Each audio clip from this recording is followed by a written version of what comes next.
Bismillahirrahmanirrahim. Assalamualaikum warahmatullahi wabarakatuh. Alhamdulillahi wa kafa. Wassalatu wassalamu ala nabiyil mustafa wa ala alihi wa ashabihi wa man iktafa amma ba'du. Akhwati fillah, rahimani wa rahimakunallah. Alhamdulillah, kita bersyukur kepada Allah Subhanahu wa taala yang mana pada kesempatan kali ini kita diberikan kemudahan oleh Allah Subhanahu wa taala untuk mempelajari ayat-ayat Allah Subhanahu wa taala, untuk mempelajari Al-Qur'an yang mulia.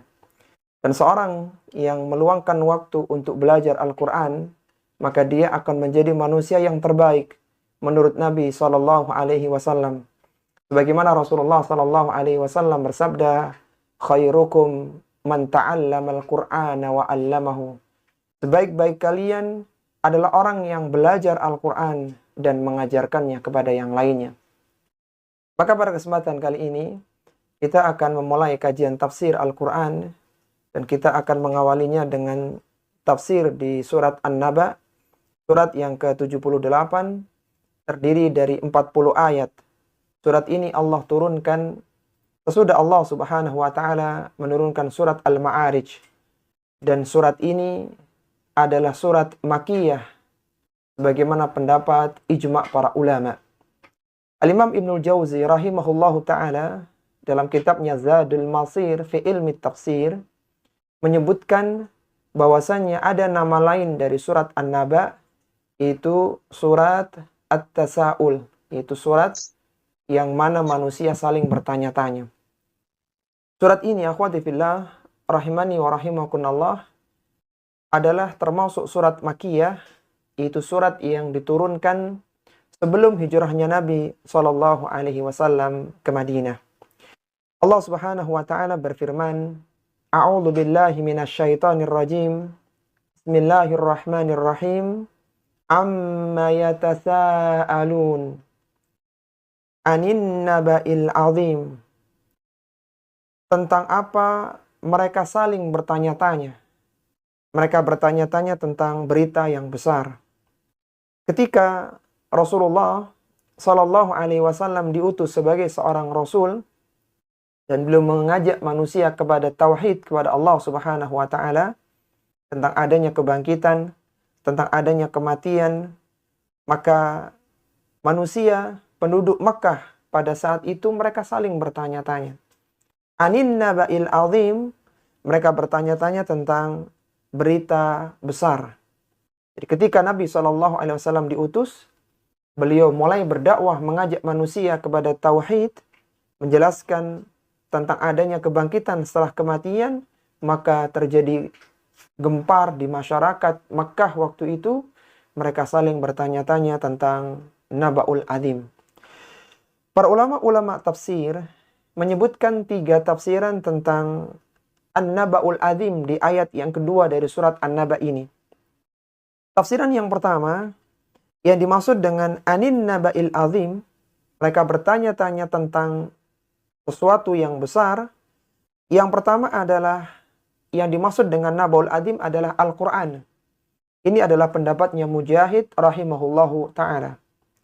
Kemudian pendapat yang kedua, yang dimaksud dengan Naba'ul Azim, yang menjadikan mereka saling bertanya-tanya ketika itu adalah al-ba'ats, tentang adanya kebangkitan.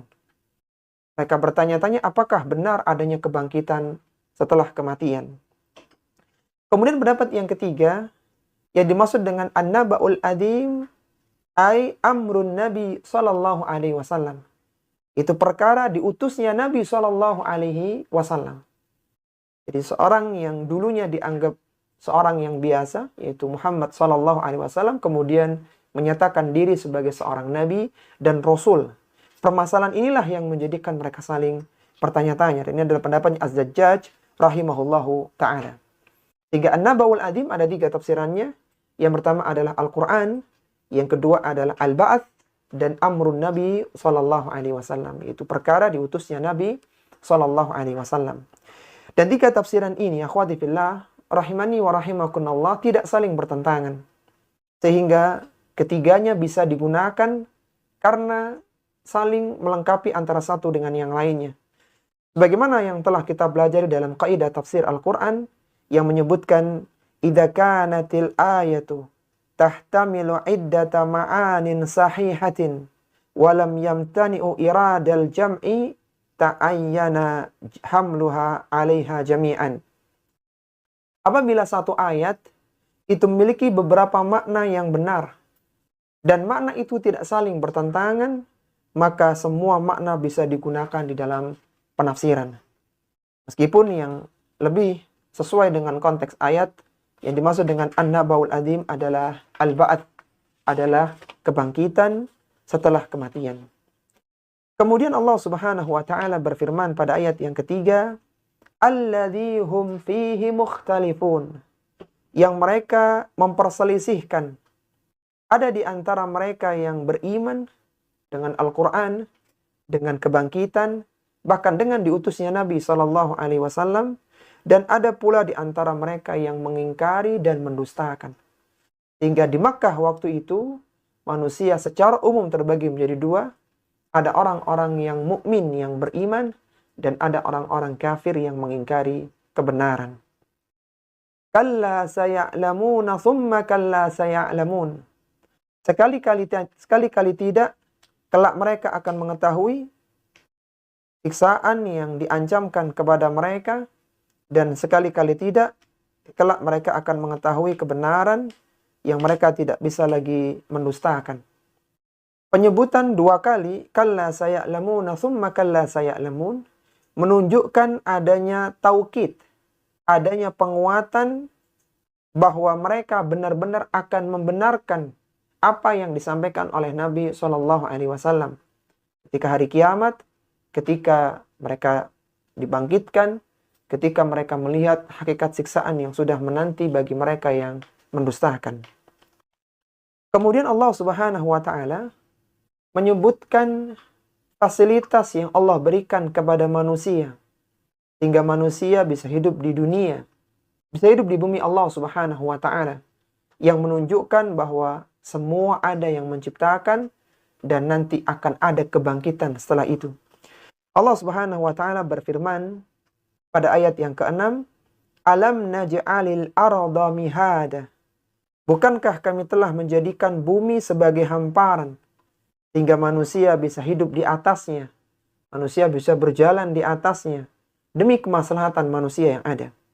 Wal jibala autada, dan dijadikan gunung-gunung seperti pasak. Gunung-gunung menjadi pasak yang menjadikan lempengan-lempengan bumi tidak bergerak, sehingga dipasak dengan gunung yang kokoh. Kalaulah kita boleh membuat sebuah analogi, seandainya antuna menghamparkan sebuah hamparan, ya, terpal misalnya atau yang lainnya, maka kemungkinan akan bergoyang. Tapi ketika sudah ditimpa dengan batu besar di ujung-ujungnya, maka hamparan itu tidak bergoyang. Bumi yang luas ini ketika Allah Subhanahu wa taala menancapkan gunung-gunung, maka dia menjadi tenang. Dia tidak bergoncang sehingga manusia bisa hidup di atasnya. Wa khalaqnakum azwaja, dan kami jadikan kalian berpasang-pasangan. Ada laki-laki, ada wanita yang saling mengisi antara satu dengan yang lainnya. Dan laki-laki dengan wanita akan Allah Subhanahu wa taala satukan dalam ikatan yang mulia, yaitu ikatan pernikahan. Ketika laki-laki telah ada kecocokan dengan wanita, maka tidak ada yang lebih indah bagi mereka sebagaimana mereka melihat indahnya pernikahan. Sebagaimana Rasulullah SAW bersabda, lam yura lil mutahabaini mithlan nikah. Tidak ada yang lebih indah dilihat bagi dua orang yang saling mencintai sebagaimana mereka melihat indahnya pernikahan. Dan ketika seorang menikah, maka dia telah menyempurnakan separuh dari agamanya. Sebagaimana Rasulullah SAW bersabda, idza tazawwajal abdu faqad istakmala nisfad din falyattaqillaha fima baqiya. Ketika seorang hamba itu menikah, maka dia telah menyempurnakan separuh dari agamanya. Hendaknya dia bertakwa kepada Allah Subhanahu wa taala pada separuh yang lainnya. Dan ketika seorang menikah, maka dia akan mendapatkan ketenangan karena dia berada bersama dengan pasangan. Apa kata Syekh Abdurrahman bin Nasir As-Sa'di rahimahullahu ta'ala tentang ayat yang mulia ini? وَجَعَلْنَاكُمْ أَزْوَاجًا وَخَلَقْنَاكُمْ أَزْوَاجًا, dan kami ciptakan kalian berpasang-pasangan. Kata Syekh Abdurrahman bin Nasir As-Sa'di, لِيَسْكُنَا كُلَّ مِنْهُمَا إِلَى الْآخَرِ, dijadikan berpasang-pasangan agar masing-masing merasa tenang ketika bersama dengan yang lainnya. Ketika sudah menikah, suami merasa tenang dengan istrinya, istri merasa nyaman dengan suaminya. Fatakunul mawaddatu warahmah, dan diciptakannya rasa cinta dan kasih sayang. Wa tansa'u anhumal dhurriyyah wa fi dhimni hadzal amtina'i biladzatin mankah. Maka setelah mereka saling mencintai, maka akan lahirkan keturunan dari keduanya, dan termasuk kenikmatan dan termasuk karunia ini adalah nikmatnya wanita yang dinikahi. Hingga ketika dijadikan berpasang-pasangan, mereka saling melengkapi, mereka saling mengisi, mereka berketurunan, sehingga mereka banyak mendapatkan kemaslahatan. Kemudian Allah Subhanahu wa ta'ala kembali berfirman, وَجَعَلْنَا نَوْمَكُمْ سُبَاتًا, dan kami jadikan tidur kalian sebagai istirahat. Ketika seorang ini tidur, maka metabolisme itu diperbaiki. Lelahnya akan hilang sehingga dia bisa kembali beraktivitas setelah dia bangun dari tidurnya. Kalau seandainya manusia tidak tidur, maka organ-organnya akan cepat rusak. Bahkan mungkin usia manusia tidak panjang karena tidak ada waktu untuk mengistirahatkan tubuhnya, anggota badannya. Sehingga bisa beristirahat itu sebuah kenikmatan. Ada banyak orang yang susah tidur ya, karena banyak pikiran, banyak tekanan, itu merasa tidak nyaman. Sehingga bisa tidur, maka ini sebuah kenikmatan.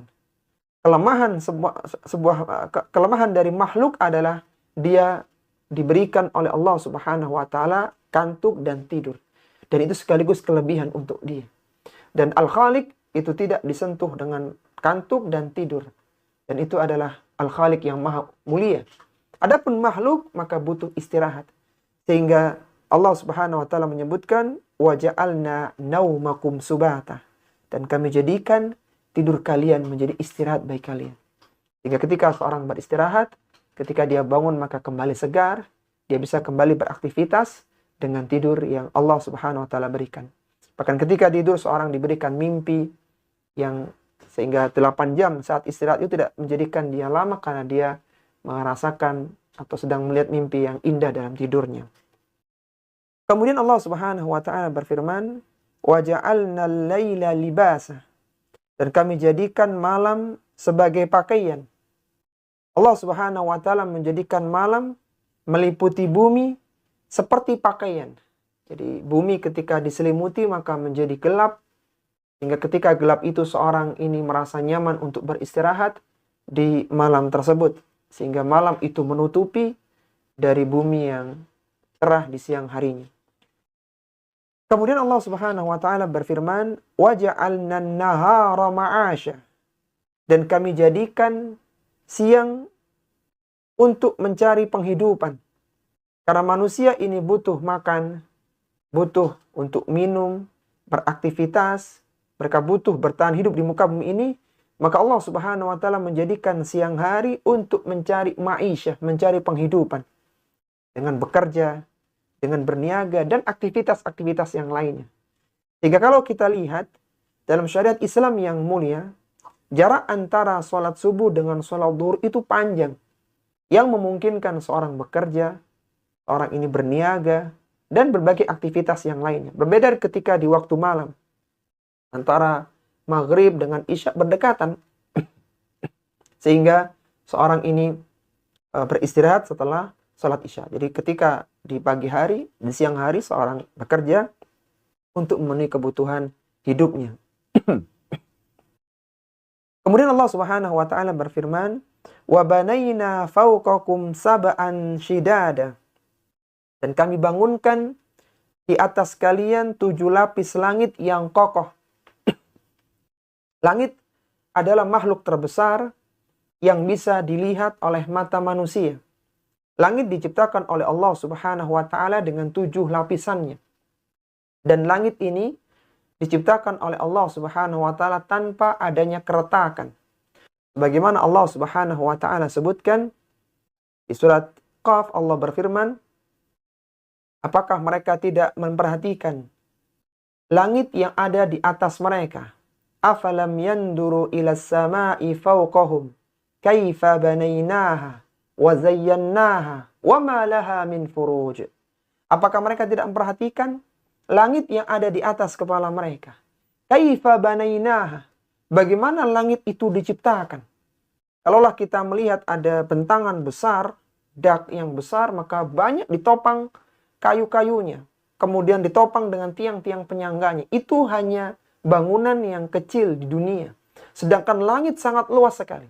Kaifa banainaha, bagaimana dulu pembangunannya?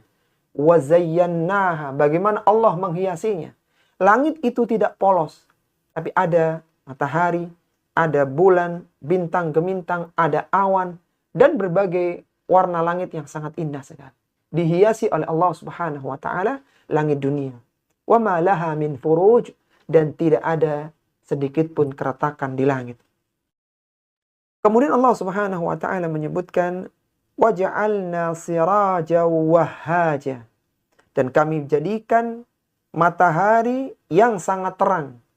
Matahari ini memiliki fungsi yang sangat besar bagi kehidupan manusia. Di antara kelebihan matahari adalah bisa mengeluarkan cahaya yang menerangi seluruh bumi di siang harinya. Kita bisa bayangkan, di zaman kita ada listrik yang berusaha menerangi malam hari. Listrik yang berjuta-juta watt itu tidak bisa mengalahkan terangnya satu matahari. Sehingga kita tidak bisa bayangkan berapa besar watt yang ada di matahari sehingga bisa menerangi bumi. Cukup satu matahari itu bisa menerangi seluruh bumi. Sedangkan tenaga listrik yang ada itu hanya sedikit sekali, bahkan tidak bisa menghilangkan gelapnya malam. Kemudian kelebihan yang kedua, matahari ini memiliki panas. Pancaran panas yang dengannya biji-bijian menjadi tumbuh dan buah-buahan menjadi matang. Dan ini kelebihan yang luar biasa. Sehingga bumi tidak membeku, sehingga manusia bisa hidup di atasnya. Wa anzalna minal mu'sirati ma'an thajjaja. Dan kami turunkan dari awan air yang tercurah dengan sangat banyak. Hujan yang lebat sehingga membasahi bumi dan tumbuh-tumbuhan bisa tumbuh dari bumi tersebut. Allah Subhanahu wa taala menjadikan hujan turun itu dengan rintik-rintik tapi lebat. Seandainya hujan itu dijadikan seperti air terjun yang menimpa bumi, maka betapa banyak kerusakan yang terjadi di bumi. Ketika turun di sebuah daerah, maka semua rumah yang ada di sana akan hancur. Karena tertimpa air dengan volume yang sangat besar, dengan curahan yang menyatu menjadi seperti air terjun. Tapi dengan rahmat Allah Subhanahu wa taala, hujan dicurahkan dengan rintik-rintik. Yang kalau kita bayangkan, yang terkadang sampai membanjiri sebuah kawasan, berarti awan itu mengandung air yang sangat banyak. Sehingga disebutkan oleh para ulama, awan itu seperti tandon raksasa yang membawa air. Yang buktinya ketika diturunkan maka sampai terjadi kebanjiran di beberapa tempat. Artinya awan yang ada di atas langit itu bisa membawa air yang sangat luar biasa banyaknya. Dan itu semua adalah nikmat dari Allah Subhanahu wa taala. Linukhrija bihi habba wa nabata, supaya kami menumbuhkan dengan air tersebut, dengan air hujan tersebut, biji-bijian ya, seperti gandum, syair, jagung, beras dan yang lainnya, wa nabatan, dan juga tumbuh-tumbuhan yang lainnya. Kata para ulama kita, ketika bertemu antara panas matahari dengan air hujan dari langit, niscaya akan menghasilkan penumbuhan tanaman dalam keadaan yang paling sempurna. Jadi ketika dia hujan di malam harinya, kemudian keesokan paginya keluar cahaya matahari, maka tumbuhan akan tumbuh dengan indahnya. Kalau kita lihat di tanah lapang, kalau malam hari hujan, maka paginya akan muncul rumputan yang sangat segar. Itu semua adalah nikmat dari Allah Subhanahu wa taala. Wa jannatin alfafa. Demikian pula kebun-kebunan yang lebat, kebun-kebun yang lebat yang rimbun dengan berbagai macam buah-buahan yang lezat yang tumbuh dengan adanya matahari dan siraman hujan dari awan dengan izin Allah Subhanahu wa taala. Kemudian setelah Allah Subhanahu wa taala menyebutkan nikmat yang ada di dunia, manusia diciptakan dengan berpasang-pasangan, disediakan bumi yang terhampar, ada langit yang menaungi mereka sebagai atap, dihiasi langit dengan adanya matahari, dicurahkannya hujan sehingga tumbuhan dan makanan untuk mereka. Apa kata Allah Subhanahu wa taala di ayat yang ke-17? Inna yaumal fasli kana miqata.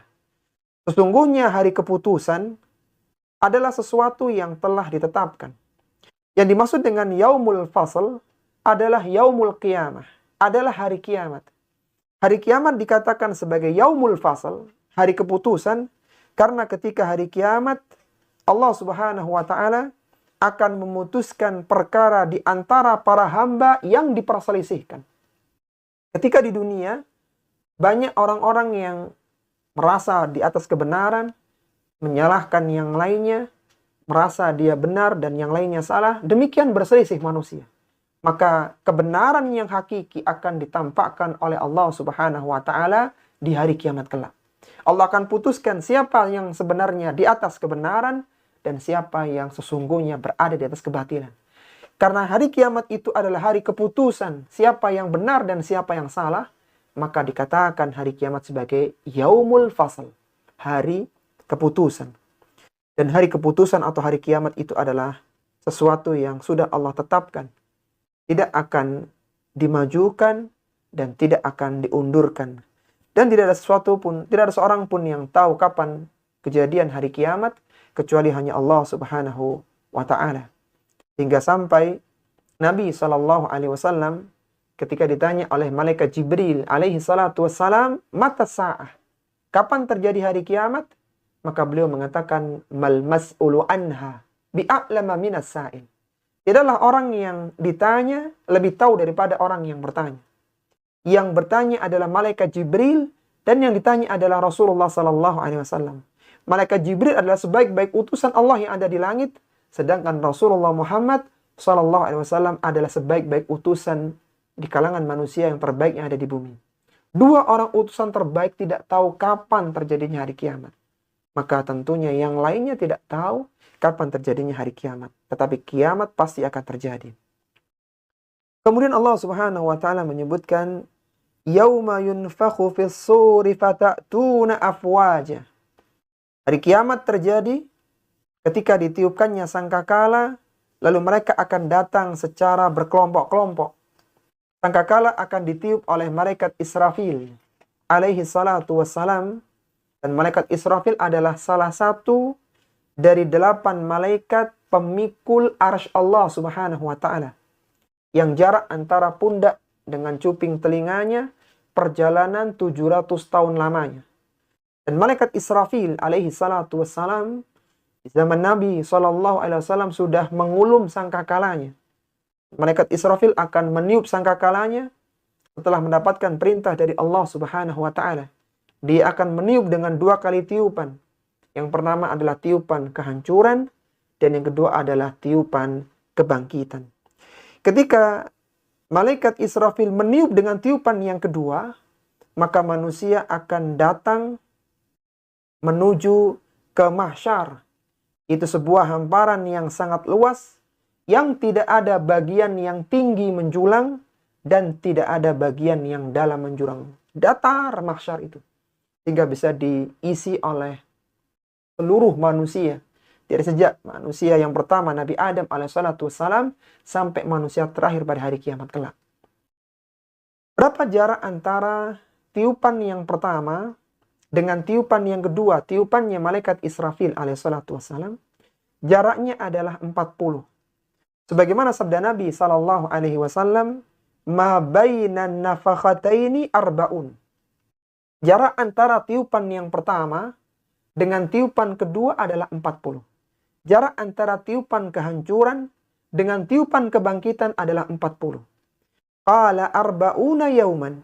Apakah 40 itu adalah 40 hari wahai Rasulullah? Qala abaitu.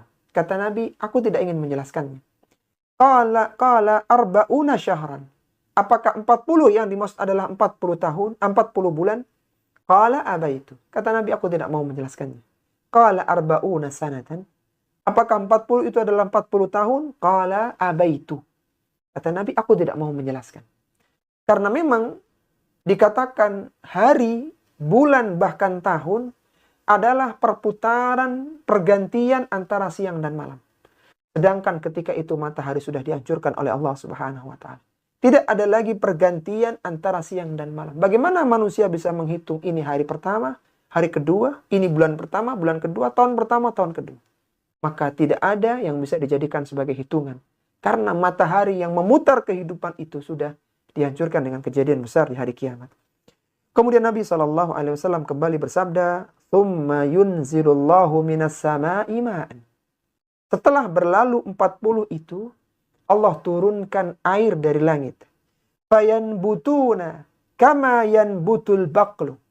Kalian akan tumbuh seperti tumbuhnya sayuran. Laisa minal insani syai'un illa yublah. Tidak ada yang tersisa dari manusia kecuali semuanya telah hancur. Illa azman wahidan wahwa ajbuz dhanab. Kecuali satu bagian saja, yaitu tulang ekor manusia. Wa minhu yurakkabu al-khalqu yaumal qiyamah. Dan dari tulang ekor itulah akan dibangkitkan manusia pada hari kiamat kelak. Sehingga para ulama-ulama akidah menyebutkan bahwa ketika kejadian besar kiamat, maka seluruh makhluk itu akan hancur kecuali yang dikecualikan oleh Allah Subhanahu wa taala. Apa yang dikecualikan artinya tidak hancur dengan kejadian hari kiamat. Yang pertama adalah surga yang sudah ada sekarang ini. Neraka yang juga sudah ada, tidak hancur dengan kiamat. Kemudian ruh manusia, arsy Allah Subhanahu wa taala, kursi, dan juga ajbuz dhanab, yaitu tulang ekornya manusia. Yang kata Nabi SAW, wa minhu yurakkabul khalqu yaumal qiyamah. Dari tulang ekor itulah akan dirakit kembali, dibangkitkan kembali manusia pada hari kiamat. Kemudian Allah Subhanahu wa taala kembali menceritakan kejadian hari kiamat, wa futihatis samaa'u fakanat abwaba. Dan langit itu dibuka sehingga malaikat turun darinya, dan langit itu memiliki abwab, memiliki pintu-pintu yang tidak bisa ditembus kecuali dengan izin malaikat yang menjaga pintu-pintu langit. Wasuyiratil jibalu fakanat saraba. Dijalankan gunung-gunung dan dia menjadi fatamorgana. Jadi gunung yang disebutkan di awal menjadi pasak bumi, pada hari kiamat akan dicabut oleh Allah Subhanahu wa taala. Gunung itu akan dicabut, diterbangkan dan dibenturkan antara satu dengan yang lainnya sehingga hancur menjadi debu. Maka dikatakan fakanat saraba, seperti fata morgana. Kalau ada seorang yang melihat di hadapannya ada gunung, kemudian tidak lama gunung itu bertabrakan dan di hadapannya menjadi kosong. Jadi seolah-olah dia ini tidak melihat adanya gunung lagi. Padahal barusan dia melihat gunung dan sekarang tidak ada. Kelihatan apa yang ada di balik gunung itu. Fakanat saraba. Sehingga seperti fata morgana. Hingga ketika orang melihat itu, maka mereka tidak lagi melihat gunung karena gunung dihancurkan oleh Allah Subhanahu wa taala. Hingga menjadilah bumi ini tidak ada bagian yang tinggi menjulang dan tidak ada bagian yang dalam menjurang dan menjadi mahsyar. Kemudian kata Allah Subhanahu wa taala, "Inna jahannama kanat mirsada." Sesungguhnya di neraka jahanam terdapat tempat pengintai bagi para penjaga neraka yang siap mengintai orang-orang kafir yang akan disiksa dalam neraka. Lit-taghina ma'aba. Tempat kembali bagi orang-orang yang melampaui batas dengan membangkang, menurhakai syariatnya para rasul. Mereka tidak percaya dengan agamanya para rasul, maka siap untuk diintai oleh para malaikat-malaikat penjaga neraka. Labithina fiha ahqaba. Mereka tinggal di dalamnya ahqaban, berabad-abad lamanya. Ketika selesai masa penyiksaan yang pertama, maka akan didatangkan masa penyiksaan berikutnya. Ketika selesai masa berikutnya, didatangkan lagi. Labithina fiha ahqaba. Mereka tinggal di dalamnya berabad-abad lamanya. Ketika lewat satu abad, datang abad yang berikutnya, maka siksaan lebih keras daripada yang sebelumnya. Hingga mereka berada di dalam siksaan yang selama-lamanya. Apa kata Abdullah bin Mas'ud radhiyallahu taala anhu ketika menafsirkan ayat yang mulia ini? Beliau mengatakan, "Lau alima ahlun nari annahum yalbathuna fin nari adada hasad dunya la farihu." Seandainya penghuni neraka, mereka diberitahu bahwa mereka disiksa di dalam neraka itu sebanyak butir-butir pasir yang ada di dunia. La farihu, niscaya mereka akan gembira. Artinya seberapa lamanya mereka di neraka, maka mereka masih ada ujungnya. Begitu habis pasir yang terakhir, maka selesai siksaan dalam neraka. Tapi ternyata tidak. Mereka terus disiksa dalam neraka selama-lamanya. Lewat satu abad, didatangkan abad-abad yang lainnya. Labithina fiha ahqala. Jadi seandainya mereka disiksa dalam waktu yang panjang, sebanyak pasir, tapi ada ujungnya, maka mereka bahagia. Artinya siksaan yang mereka rasakan ada berhentinya. Tapi tidak. Ketika mereka dalam neraka, maka siksaan terus menimpa kepada mereka. Waliyatubillah.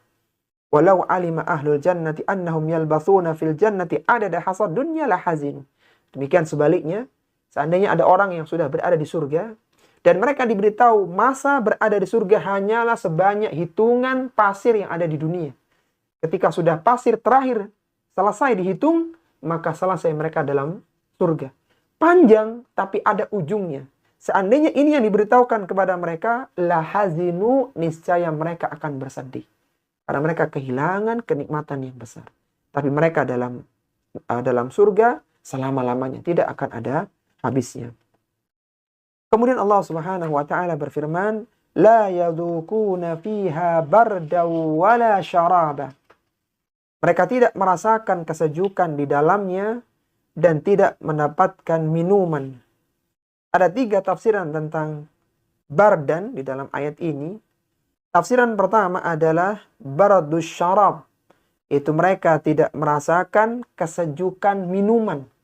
Minuman mereka tidak dingin tapi panas bahkan mendidih. Kemudian tafsiran yang kedua adalah ar-rauh war-rahah. Ini pendapatnya Al-Hasan Ibnu Abil Hasan Al-Basri, seorang tokoh tabi'in di Basrah, dan juga Atha bin Abi Rabah. Itu mereka tidak ada semangat di dalamnya dan tidak pernah merasakan kenyamanan. Kemudian tafsiran yang ketiga, bardan adalah ay an-naum. Ini pendapatnya Mujahid. Mereka tidak pernah tidur di dalam neraka. Terus disiksa di dalam neraka, waliyatubillah. Maka di neraka tidak ada sekejap pun kenikmatan, tidak ada sedetik pun kenyamanan. Yang ada adalah siksaan demi siksaan. Illa hamiman wa ghassaqah. Kecuali hamim dan ghassak. Tidak ada minuman yang sejuk untuk mereka. Yang ada adalah hamim dan ghassak. Apa itu hamim? Hamim adalah air yang panas, mendidih, yang berada dalam puncak kepanasannya. Sedangkan ghassak adalah campuran dari nanah, keringat, air mata, dan darah, luka-luka yang keluar dari siksaan dari para penghuni neraka. Yang baunya sangat busuk, yang tidak tertahankan, dan dinginnya sangat dingin yang menyiksa. Sehingga hamim panasnya luar biasa, ghassak ini baunya sangat busuk, dan dinginnya itu sampai menyiksa orang yang meminumnya. Lihatlah akhwati fillah rahimani wa rahimakunallah. Ketika Allah mensifati minuman yang ada di neraka, itu kita tidak kenal. Di sana ada hamim, ada ghassak, nanti ada ghislin, dan yang lainnya ya. Ada zakum ya. Nama-nama yang di dunia ini kita tidak mengenalnya. Karena memang tidak ada makanan seburuk itu di dunia. Berbeda nanti ketika kita membahas surga, maka yang ada di sana adalah tin, kemudian yang ada di sana adalah zaitun, dan yang lainnya ya, makanan-makanan yang pernah kita lihat di dunia, bahkan kita pernah merasakannya, sehingga tergambar bagaimana kenikmatannya. Adapun makanan penghuni neraka, maka tidak bisa digambarkan bagaimana bayangannya, bagaimana bentuknya, karena memang tidak ada di dunia ini. Dan itu adalah sebuah siksaan untuk mereka, waliyadzubillah. Jaza'au wifaqa, mereka mendapatkan siksaan itu adalah balasan yang setimpal terhadap amalan yang rusak yang dulu pernah mereka lakukan ketika di dunia. Jadi ketika mereka melakukan dosa yang banyak, yang besar, waliyadzubillah, maka mereka mendapat siksaan yang setimpal dengan dosa dan kesalahannya. Innahum kanu la yarjuna hisaba. Sesungguhnya mereka dahulu ketika di dunia mereka tidak mengharapkan adanya hisab, tidak percaya adanya hisab. Mereka tidak yakin adanya hari perhitungan. Dan inilah yang menjadikan sebab mereka tergelincir dalam dosa dan kemaksiatan. Ketika seorang tidak yakin adanya hisab pada hari kiamat, maka dia akan melakukan dosa dan keburukan. Dan itu menjadikan semakin besar balasan ketika dia dimasukkan ke dalam neraka. Waliyadzubillah. Innahum kanu la yarjuna hisaba. Dulu mereka tidak pernah berharap adanya hisab. Wa kadzabu bi ayatina kidzaba. Mereka mendustakan ayat-ayat kami dengan sesungguh-sungguhnya pendustaan. Mereka tidak percaya dengan ayat-ayat Al-Quran. Mereka mendustakan ayat-ayat Al-Quran ketika datang kepada mereka. Bahkan mereka menentang ayat-ayat Al-Quran. Wa kulla syai'in ahsainahu kitaba. Padahal segala sesuatu, baik ucapan, perbuatan itu dicatat di dalam Lauhil Mahfuz. Pendustaan mereka, celaan mereka, hinaan, perendahan mereka kepada Al-Quran ditulis oleh Allah Subhanahu wa Ta'ala di dalam Lauhil Mahfuz yang tidak akan mengalami perubahan. Sehingga dosa mereka semakin banyak dan akhirnya mereka pun terjerumus ke dalam neraka dengan berbagai siksaannya. Fadhuku falan nazidakum illa adzaba. Karena itu rasakanlah, kami sekali-kali tidak menambahkan bagi kalian illa adzaba. Tidak ada tambahan untuk mereka kecuali tambahan siksaan. Semakin lama mereka berada di neraka, semakin bertambah berat dan pedih siksaannya. Apa kata Abdullah bin Amru radhiyallahu ta'ala anhuma ketika menyebutkan ayat yang mulia ini, surat An-Naba di ayat yang ke-30, beliau mengatakan lam yanzil ala ahlin nari ayatan asyaddu min hadhil ayah. Tidak ada ayat yang turun kepada penghuni neraka yang lebih keras daripada ayat ini. Fadhuku falan nazidakum illa adzaba. Rasakanlah siksaan neraka dan tidak ada tambahan untuk kalian illa adzaba, kecuali tambahan siksaan. Apa kata Abdullah bin Amr radhiyallahu ta'ala anhuma? Qala fahum fi mazidin minal adzabi abadan. Mereka senantiasa mendapatkan tambahan azab selama-lamanya. Jadi ketika berlalu satu abad dengan siksaan yang berat, datang abad kedua. Dan siksaan kedua ini lebih berat daripada yang pertama. Datang abad ketiga lebih berat daripada yang kedua. Semakin bertambah lama di dalam neraka, bukan semakin berkurang siksaannya, tapi falam yazidakum illa adzaba. Tidak ada tambahan untuk kalian kecuali tambahan siksaan yang makin berlipat ganda. Waliyadzubillah. Kemudian setelah Allah Subhanahu wa Ta'ala menjelaskan tentang ancaman bagi orang-orang yang mendustakan hari kebangkitan, mereka akan disiksa dengan siksaan yang mengerikan, maka Allah Subhanahu wa Ta'ala menyebutkan orang-orang yang bertakwa. Allah berfirman pada ayat yang ke-31, Inna lil muttaqina mafaza. Sesungguhnya orang-orang yang bertakwa, yang melakukan perintah-perintah Allah Subhanahu wa Ta'ala dan menjauhi larangan-larangannya, maka mereka akan mendapatkan keberuntungan. Mereka akan diselamatkan dari neraka, dan itu adalah keberuntungan yang besar. Sebagaimana Allah sebutkan dalam Al-Quran, faman zuhziya anin nari wa udkhilal jannata faqad faza. Barang siapa yang diselamatkan dari neraka dan dimasukkan ke dalam surga, faqad faza, maka itulah kemenangan yang besar. Inna lil muttaqina mafaz. Orang-orang yang bertakwa akan mendapatkan kemenangan. Kemenangan yang hakiki adalah ketika seorang selamat dari neraka yang penuh dengan siksaan, dan kakinya diizinkan untuk melangkah ke dalam surga yang penuh dengan kenikmatan. Hadaiqa wa a'naba. Di dalamnya ada hadiqah, ada kebun-kebun dengan buah anggur yang sangat lezat, yang lebat buahnya. Dan disebutkan oleh Allah Subhanahu wa taala a'naba, yaitu anggur yang merupakan salah satu buah surga, beda dengan hamim dan ghazaq yang hampir-hampir kita tidak bisa menemukan di muka bumi ini. Adapun a'nab, anggur, itu manusia melihatnya. Meskipun hakikat anggur yang ada di surga tidak sama dengan yang ada di dunia, tapi mereka bisa membayangkan demikian bentuknya, demikian kenikmatannya. Disebutkan anggur secara khusus, ini merupakan buah yang paling baik dan buah yang paling banyak tumbuh di kebun-kebun surga.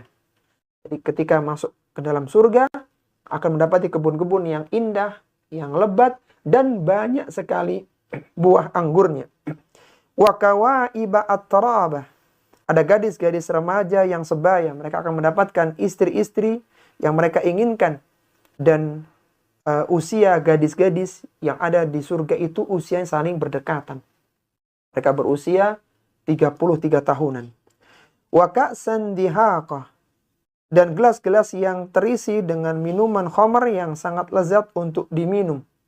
Jadi gelas-gelas itu sudah ditakar oleh para pelayan-pelayan surga dengan takaran penuh yang pas, yang tidak menjadikan mereka kekenyangan dan tidak menjadikan mereka kehausan. La yasma'una fiha lagwa wala kidzaba. Mereka di dalamnya tidak mendengarkan perkataan yang sia-sia dan tidak mendengarkan perkataan dusta. Ketika di dunia, saat berada di tempat-tempat yang menyenangkan ya, di sebuah pesta misalnya, kadang-kadang ucapan seorang itu menyinggung yang lainnya. Ada ucapan yang tidak nyaman untuk didengarkan karena mereka larut dalam kebahagiaan. Seandainya mereka berada di surga, maka kebahagiaan mereka itu, ucapan antar mereka tidak ada yang berisi dusta dan tidak ada yang sia-sia, yang menyakiti hati yang lainnya. Bahkan ucapan mereka adalah ucapan tasbih kepada Allah Subhanahu wa ta'ala. Jazaa'an min rabbika ata'an hisaba. Sebagai balasan dari Rabbmu dan pemberian yang sangat banyak. Artinya mereka dulu beramal di dunia sedikit. Mereka melakukan ibadah hanya sebentar dibandingkan dengan lamanya perjalanan di kehidupan di akhirat, tetapi mereka mendapatkan balasan yang sangat banyak dari Allah Subhanahu wa taala. Rabbis samawati wal ardi wa ma bainahuma ar-rahman la yamlikuna minhu khitaba. Rabb yang memelihara langit, bumi dan apa yang ada di antara keduanya, itu Allah Ar-Rahman yang Maha Pemurah, yang mereka tidak dapat berbicara dengannya kecuali dengan mendapatkan izin dari Allah Subhanahu wa taala. Yauma yaqumur ruhu wal malaikatu saffa.